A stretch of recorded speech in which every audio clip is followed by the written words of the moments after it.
আলহামদুলিল্লাহি রাব্বিল আলামিন আসসালাতু ওয়াসসালামু আলা সাইয়্যিদিল মুরসালিন আম্মা বা'দ ফাআউযু বিল্লাহি মিনাশ শাইতানির রাজীম বিসমিল্লাহির রহমানির রহিম আসসালাতু ওয়াসসালামু আলাইকা ইয়া রাসূলুল্লাহ ওয়া আলা আলিকা ওয়া আসহাবিকা ইয়া হাবিবাল্লাহ আসসালাতু ওয়াসসালামু আলাইকা ইয়া নাবিয়াল্লাহ ওয়া আলা আলিকা ওয়া আসহাবিকা ইয়া নূরাল্লাহ। মাদানী চ্যানেলের দর্শকবৃন্দ, আপনাদেরকে প্রীতি ও শুভেচ্ছা জানিয়ে শুরু করছি অনুষ্ঠান সফল জীবনের নির্দেশিকা দেখার জন্য। আলহামদুলিল্লাহ আজ্জা ওয়াজাল, আজও একটি বিষয় নিয়ে আলোচনা করব। প্রতিবারের মতো একটি বিষয় নেওয়া হয়েছে ইনশাআল্লাহ, যে বিষয়টির নাম হচ্ছে আমলের মিষ্টতা। যে আমলের মিষ্টতা নিয়ে ইনশাআল্লাহ আজ্জা ওয়াজাল আজকের আলোচনা হবে। সফলতা অর্জনের জন্য মিষ্টতার প্রয়োজন হয়, আর সফল জীবন গড়ে তোলার জন্য সেই মিষ্টতাকে আঁকড়ে ধরতে হয়। আসুন ইনশাআল্লাহ আজ্জা ওয়াজাল আমরা এই বিষয় নিয়ে আলোচনা করার পূর্বে একটি দরুদ শরীফ এর ফজিলত শ্রবণ করে নিন ইনশাআল্লাহ আজ্জা ওয়াজাল। এর বরকতে আমাদের অনুষ্ঠানও ইনশাআল্লাহ বরকতময় হবে এবং দরুদ শরীফ পাঠ করার উৎসাহ ইনশাআল্লাহ বৃদ্ধি পাবে। আমার নবী রাসূলুল্লাহ আরবি সাল্লাল্লাহু তাআলা আলাইহি ইসলামের উপর দরুদ শরীফ পাঠ করলে শুধু উম্মতদের নয়, আলহামদুলিল্লাহ আম্বিয়াদের উপরও আলহামদুলিল্লাহ আল্লাহ তাআলা দয়া করেছেন। যেমনটি হচ্ছে হিলিয়াতুল আউলিয়া এর মধ্যে বর্ণিত আছে, আল্লাহ পাক হযরত মুসা আলা নবিয়িনা আলাইহিস সালাতু সালামের উপর ওহী অবতীর্ণ করলেন। হে মুসা আলাইহিস সালাম, তুমি কি চাও যেভাবে তোমার কথা তোমার মুখ হতে, তোমার চিন্তা ভাবনা তোমার অন্তর হতে, তোমার রুহু তোমার দেহ হতে এবং তোমার দৃষ্টির আলো তোমার চোখের নিকটবর্তী, তার চেয়েও অধিক আমি তোমার নিকটবর্তী হই? তিনি বললেন, জি হ্যাঁ। তখন আল্লাহ পাক বললেন, তাহলে মুহাম্মদ মুস্তাফা সাল্লাল্লাহু তাআলা আলাইহি ওয়া আলিহি ওয়াসাল্লাম এর উপর অধিক হারে দরুদ শরীফ প্রেরণ করো। সুবহানাল্লাহ সুবহানাল্লাহ। প্রিয় ইসলামীরা, দেখেছেন আল্লাহ তাআলা মুসা করিমুল্লাহ আলা নবিয়িনা আলাইহিস সালাতু সালামকে কি বলেছেন, যে তুমি কি চাও তোমার কথা তোমার মুখ হতে, অর্থাৎ কথা মুখ থেকে বের হয় একেবারে নিকট, তোমার চিন্তাভাবনা তোমার অন্তর হতে। আপনি চিন্তা করুন, চিন্তাভাবনার সাথে অন্তরের সাথে কতটুকু নিকটে আছে। তোমার রুহু তোমার দেহ হতে, কত একেবারে নিকটবর্তী রুহু দেহর মধ্যে।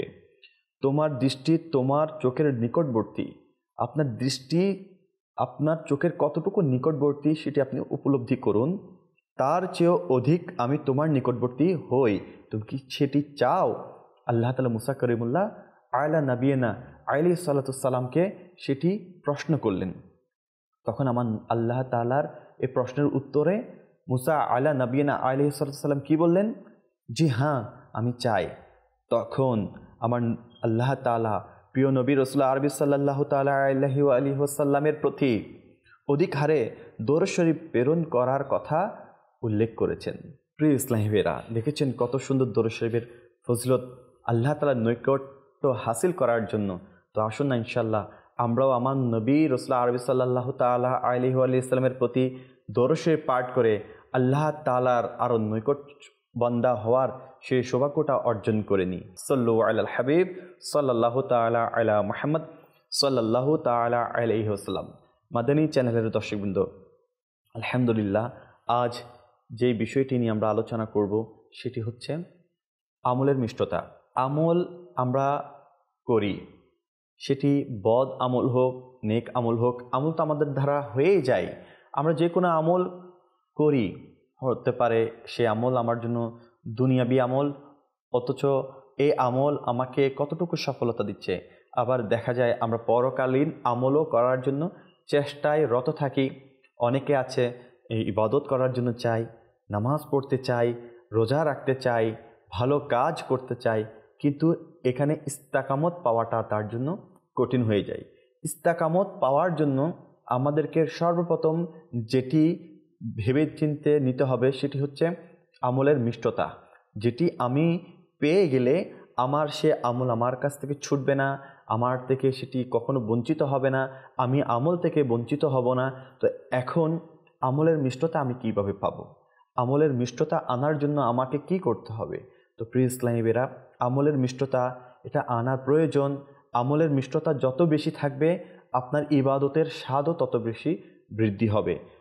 আর এই ব্যাপারে বুজুর্গানে দিন কি বলেন শুনুন। যেমন আমিরুল মুমিনিন হজরত সাইয়েদুনা উসমান গনি রাদিয়াল্লাহু তাআলা আনহু বলেন, আমি 4টি বিষয়ে ইবাদতের মজা পেয়েছি, অর্থাৎ মিষ্টতা পেয়েছে 4টি বিষয়ে। কি বিষয়ে? 1, আল্লাহ তাআলার ফরজগুলো আদায় করাতে। 2, আল্লাহ তাআলার নিষিদ্ধ বিষয়াদি থেকে বিরত থাকাতে। 3, আল্লাহ তাআলার সন্তুষ্টি অর্জনের উদ্দেশ্যে ভালো কাজের আদেশ দেওয়া এবং করাতে। এবং 4, আল্লাহ তাআলার শাস্তি থেকে সুরক্ষিত থাকার জন্য অসৎ কাজ থেকে নিষেধ করাতে।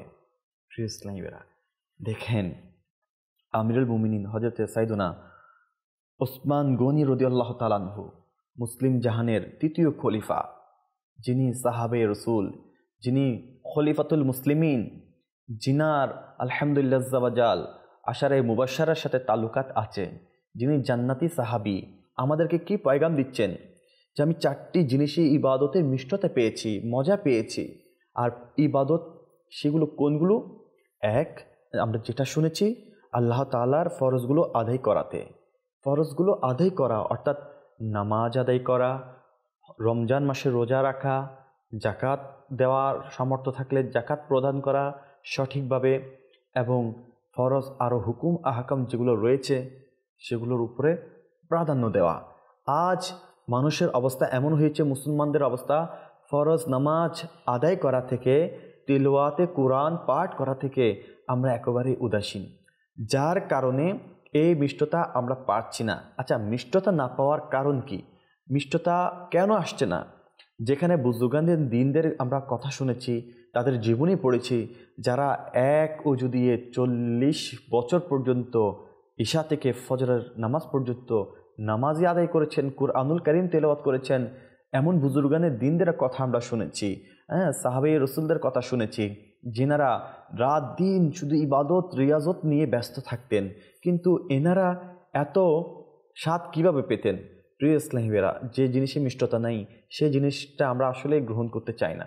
সেটি খাবারে হোক, সেটি মানুষের ভাষায় হোক, সেটি আমলে হোক, সেটি কর্মে হোক, যে জিনিসের মধ্যে আমি স্বাধীনতা স্বাচ্ছন্দ্য বোধ পাচ্ছি না, সে জিনিস আমার কাছ থেকে তাড়াতাড়ি ছুটে যায়। মূলত আমি উদাসীন হয়ে যাই, আমার করার আগ্রহ হারিয়ে যায়। কেন আগ্রহ হারিয়ে যায়? এই কারণে সেটি করে আমি মজা পাচ্ছি না। একটি কর্ম আপনাকে করতে দেওয়া হলো, আপনি একটি কাজ করবেন, একটি কোনো কাজের মধ্যে জড়িত হয়ে গিয়েছেন, কিন্তু আপনি এই কাজটি করে কোনোভাবেই মজা পাচ্ছেন না বা আপনি সফলতা পাচ্ছেন না। আপনি এখান থেকে কোনো এমন বেনিফিটস আপনার আসছে না যা দ্বারা আপনার এই কাজ করার জন্য আরও মনোযোগী উৎসাহ আপনার বৃদ্ধি পাবে।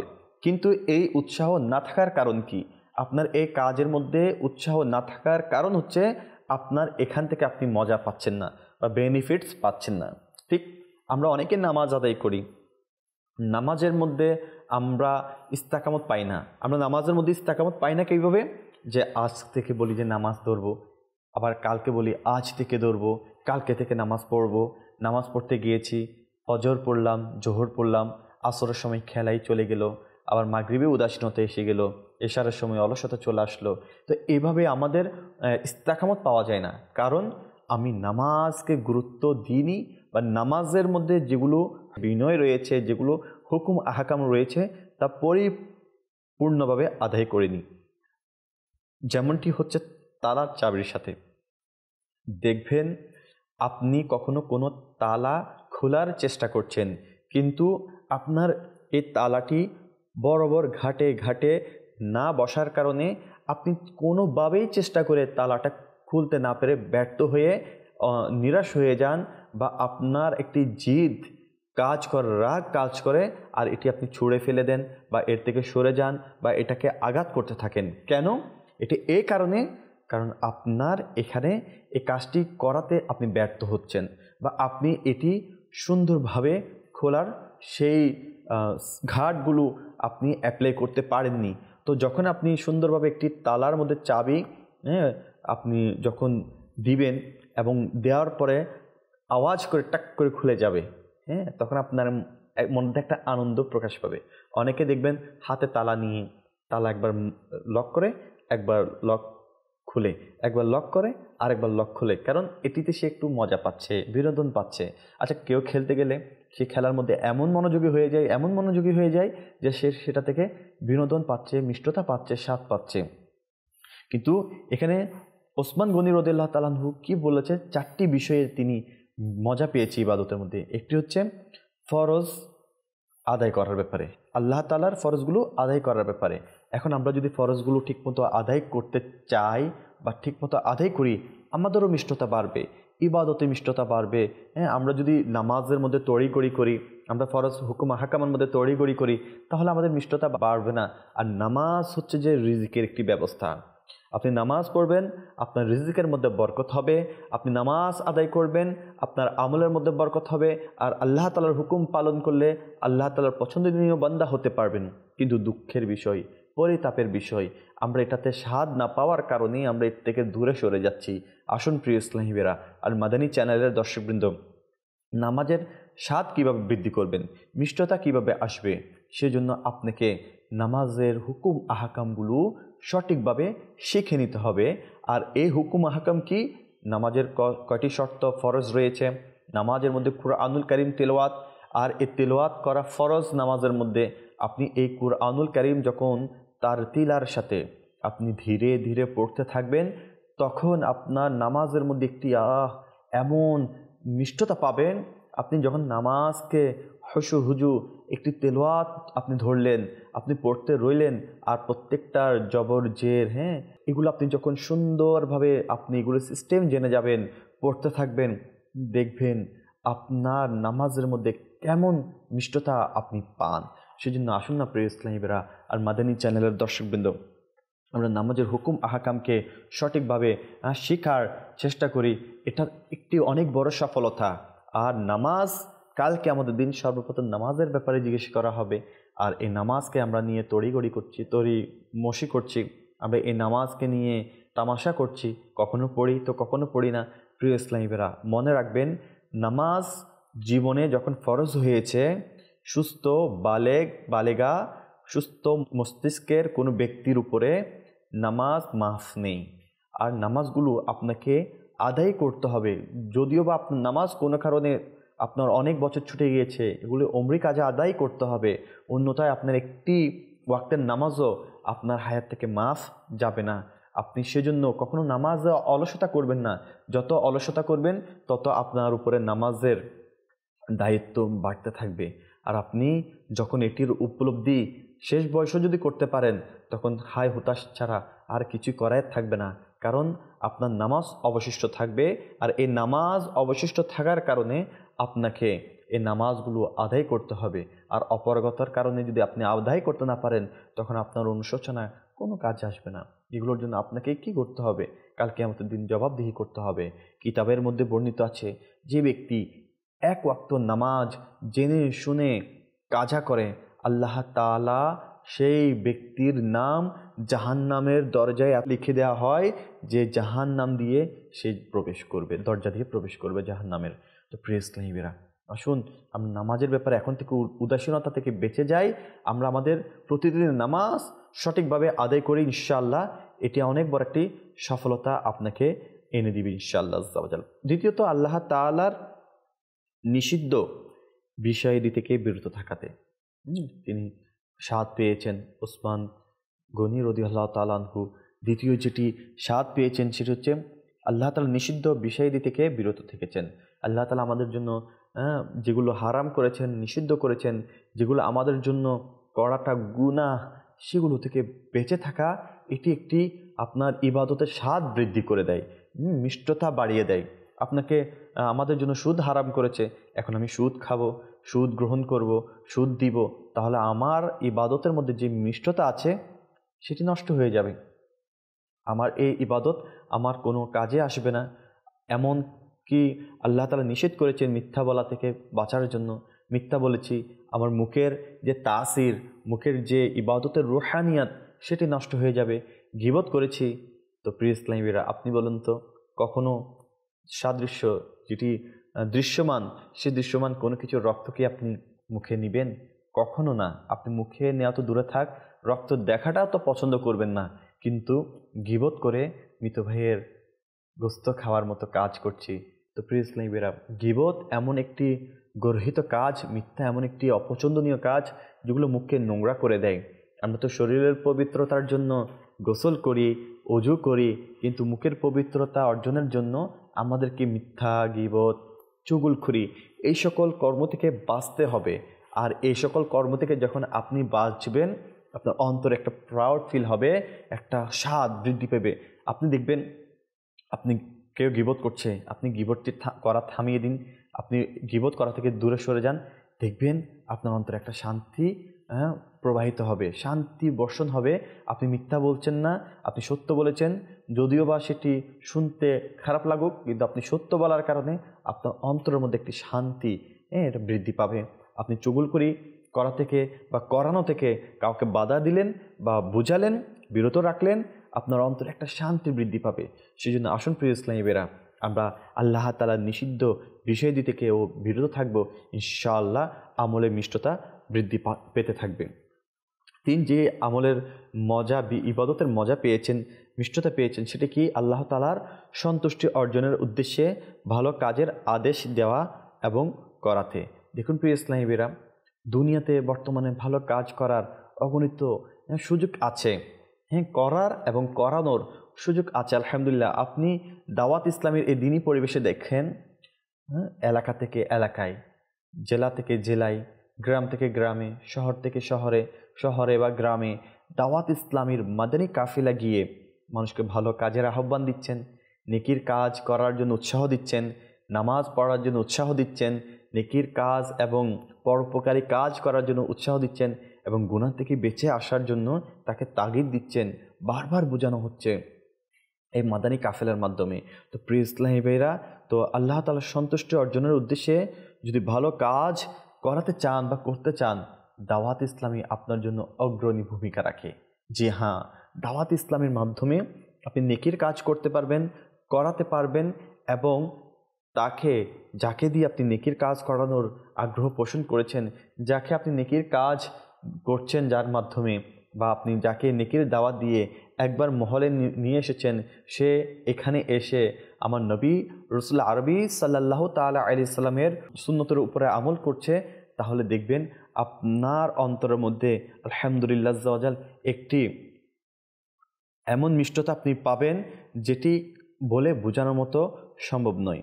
মাদানী চ্যানেলের দর্শকবৃন্দ, আমরা কত ভালো কাজ আমাদের সামনে, আমরা এগুলোকে ডিনাই করছি, এগুলো আমরা আমল করছি না। তো প্রিয় ইসলামীরা, এগুলো ডিনাই করার কারণে আমাদের হাত থেকে মুহূর্তগুলো চলে যাচ্ছে, সময়গুলোও চলে যাচ্ছে। আর আমরা যদি একটি ভালো কর্ম করি আর একটি ভালো কর্মের দিকে যদি নিজেকে নিয়োজিত রাখি, ইনশাল্লাহ এর পরবর্তীতে আল্লাহ তাআলা আমাদেরকে অনেক দিবেন, যেটা আল্লাহ তাআলা কুরআনুল কারীমের মধ্যে ইরশাদ করেন। দেখুন, পারা 8 সূরা আনাম আয়াত 160, কানজুল ঈমান থেকে অনুবাদ। যে ব্যক্তি একটা সৎকর্ম করবে তবে তার জন্য তদানুরূপ 10 গুণ রয়েছে। সুবহানাল্লাহ, আল্লাহ তাআলা কুরআনুল কারীমের মধ্যে আমাদের উৎসাহ দিচ্ছেন, যে ব্যক্তি একটা সৎকর্ম করবে তবে তার জন্য তদানুরূপ 10 গুণ রয়েছে। দেখুন, আল্লাহ তাআলা কথা সত্য, আল্লাহ তাআলার ওয়াদা সত্য, কুরআনুল কারীমে যা বলেছেন আল্লাহ তাআলা তাই সত্য, এবং তা আমাদেরকে দেয়া হবে আল্লাহর উপরে। এই বিশ্বাস রাখার নামই হচ্ছে ঈমান। তো আল্লাহ তাআলা আমাদেরকে ভালো কাজ, সৎ কাজ করার এবং করানোর সেই মন মানসিকতা সৃষ্টি করার তৌফিক নসিব করুক। এতেও ইনশাল্লাহ আমলের মিষ্টতা বাড়বে। 4 নম্বর হচ্ছে আল্লাহ তাআলা শাস্তি থেকে সুরক্ষিত থাকার জন্য অসৎ কাজ থেকে নিষেধ করাতে। আমাদের দেখুন প্রিয় ইসলামীরা, বর্তমান প্রেক্ষাপটে আমরা চাইলে কিন্তু এসব কাজ আমরা করতে পারি, চাইলে কিন্তু এসব নেকি ভালো কাজ আমাদের দ্বারা সম্ভব, কিন্তু আমরা এসব কাজ থেকে নিজেকে দূরে রাখছি। আমরা এসব কাজ করছি না বিদায় আল্লাহ তাআলার দয়ার মধ্যে আমরা নিজেকে নিমজ্জিত রাখতে পারছি না।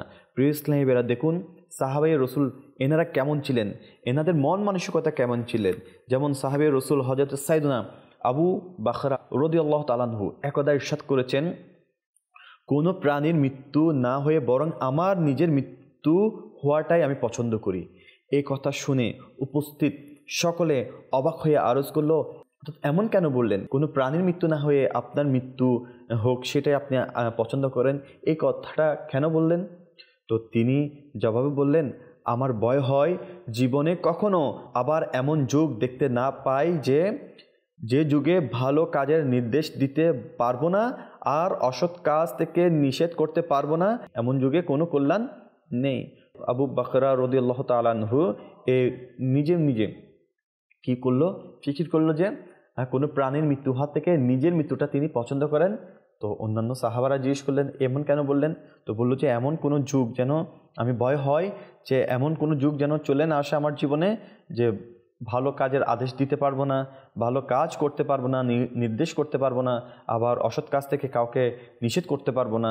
তো কেননা এমন যুগে কোনো কল্যাণ নেই, এমন যুগে কোনো কল্যাণ নেই। আজকে দেখুন, আপনি কল্যাণের আশায় দৌড়াচ্ছেন।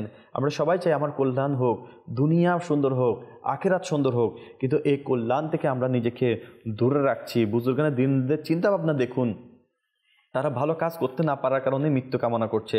আর আজকে আমাদের অবস্থা কি? আমরা ভালো কাজ করা থেকে দূরে থাকছি। আবার ভালো কাজ দিতে গেলেও আমরা কি করি?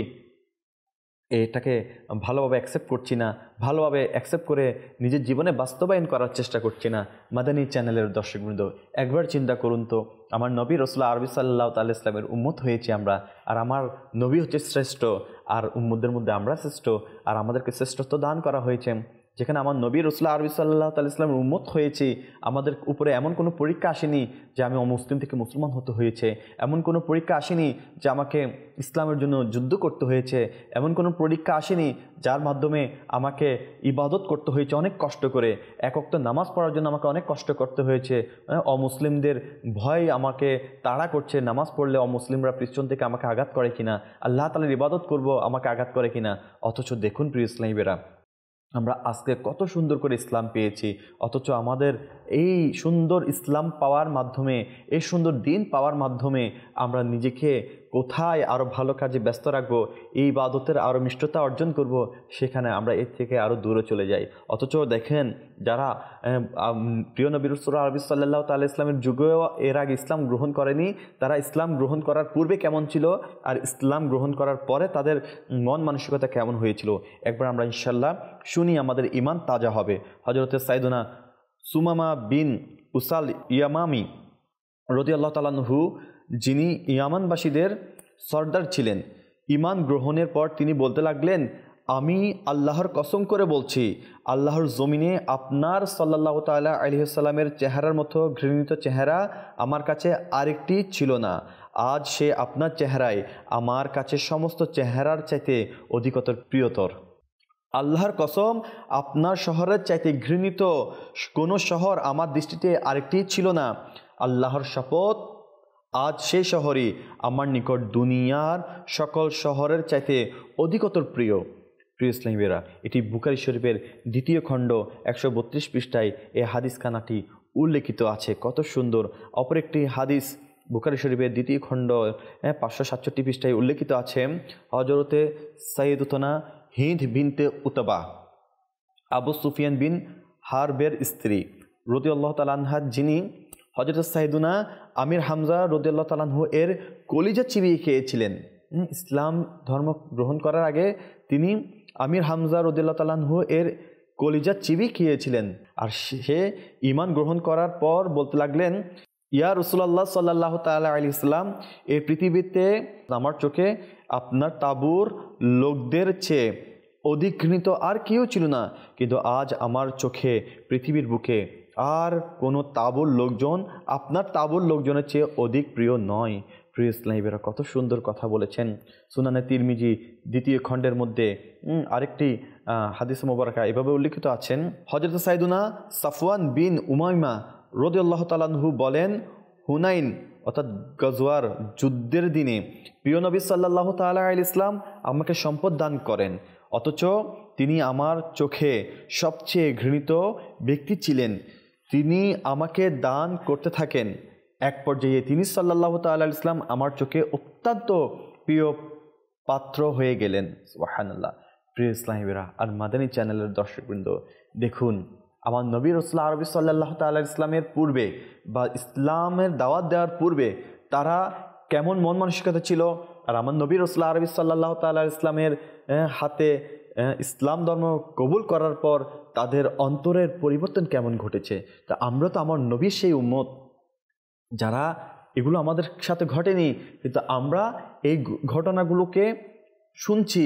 তো প্রিয় ইসলামীরা, তাহলে কি আমার প্রিয় নবী রাসূল আরবি সাল্লাল্লাহু তাআলা আলাইহি ইসলামের উম্মত হয়ে আমাদের কি উচিত নয় যে ভালো কাজ করার জন্য এবং ইবাদতে মিষ্টতা পাওয়ার জন্য নিজেকে ব্যস্ত রাখা? তো চলে আসুন ইনশাআল্লাহ আজ্জা ওয়া জাল নিজেকে আমলের মধ্যে ব্যস্ত রাখি, অন্যথায় আমরা ধ্বংস হয়ে যাব। আর আমলের মিষ্টতা পাওয়ার জন্য আমাদেরকে একটি পরিবেশ সৃষ্টি করতে হবে, একটি মাধ্যম সৃষ্টি করতে হবে, একটা মাধ্যম অবলম্বন করতে হবে। অন্যথায় মাধ্যম ছাড়া আমি কখনো আমলে মিষ্টতা পাবো না। আসুন শেষে একটি ঈমান উদ্দীপক একটি কারামতের কথা বলে ইনশাআল্লাহ আমি শেষ করব। তাজকিরাতুল আউলিয়া 2য় খণ্ড 18 পৃষ্ঠায় উল্লেখিত আছে আমাদের আউলিয়াই কেরামরা কেমন করে আলহামদুলিল্লাহ প্রকাশ্যে ও বাতিনি ভাবেও মানুষের আমলের মিষ্টতা আনার চেষ্টা করতেন। দেখুন প্রিয় ইসলামীরা, যেমন হযরত সাইয়েদনা জুনাইদ বাগদাদি রহমতুল্লাহ তাআলা আলাইহি এর বসরায় বসবাসরত এক মুরিদের মনে মনে কোনো গুনাহের ভাব এলো। সে গুনাহের নোংরা মনোভাবের কারণে সাথে সাথে তার চেহারা কালো বর্ণের হয়ে যায়। সে খুব ভয় পেয়ে গেল। 3 দিন পর কালত্ব দূর হয়ে যায়, আর সেদিনই তার নিকট তার পীরের অর্থাৎ মুর্শিদের চিঠি হাতে আসে। তাতে লেখা ছিল, আপন মনকে আয়ত্তে রাখবে, চেহারার কালত্ব ধোয়ার জন্য আমাকে 3 দিন পর্যন্ত ধোপার কাজ করতে হয়েছে। প্রিয় ইসলামীরা, দেখলেন তো পীরে কামেল কেমন হতে পারে। বসরার একজন মুরিদ মনে মনে কি ভেবেছিলেন, গুনাহ করার চিন্তা ভাবনা করেছেন। আর জুনাইদ বাগদাদি কি করেছেন, অনেক দূর থেকে, নিকটও নয়, অনেক দূর থেকে মুর্শিদ জেনে ফেলেছেন। আর মুর্শিদ তার মুরিদের কেমন খেয়াল রাখেন দেখুন, তার অন্তরের খারাপ নিয়তের কারণে চেহারা কালো হয়ে গিয়েছে, আর 3 দিন দোপার কাজ করে সেই চেহারায় আবার কালো বর্ণের দাগটা তুলেছেন এবং চিঠি দিয়ে বলে যে নিজের মনকে আয়ত্ত করো, তোমার চেহারার কালো দাগ দূর করার জন্য আমাকে 3 দিন ধোপার কাজ করতে হয়েছে।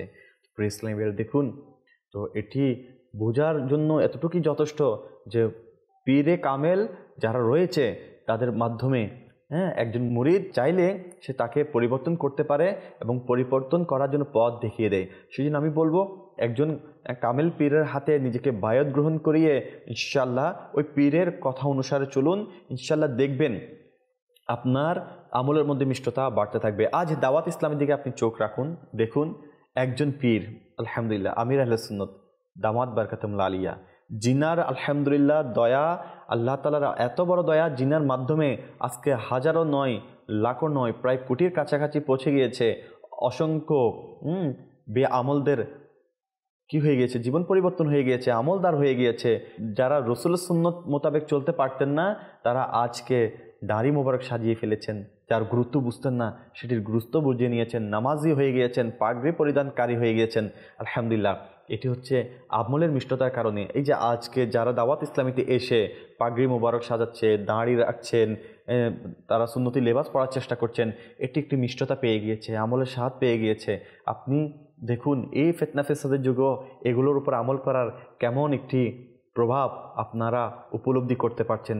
তারপরও যে মিষ্টতা পেয়ে গিয়েছে তার থেকে এটি সরানো কোনোভাবেই সম্ভব নয়। আল্লাহ তাআলা আমাদেরকে বোঝার তৌফিক নসিব করুক। প্রিয় ইসলামী বেরার মাদানী চ্যানেলের দর্শকবৃন্দ, আজকের আমলের মিষ্টতা সম্পর্কে যা কিছু আমরা ধারাবাহিকভাবে শুনেছি, আল্লাহ তাআলা আমাদেরকে এই কাজগুলো করার তৌফিক নসিব করুক। ফরজ ইবাদত রিয়াজত করার এবং নেক কাজ করার, অসৎ কাজ থেকে দূরে রাখার এবং ভালো কাজ করার দিক দিয়ে আমাদেরকে আমলের মিষ্টতা পাওয়ার এবং দ্বীনি পরিবেশ দাওয়াত ইসলামের সাথে সম্পৃক্ত হওয়ার তৌফিক নসিব করুক।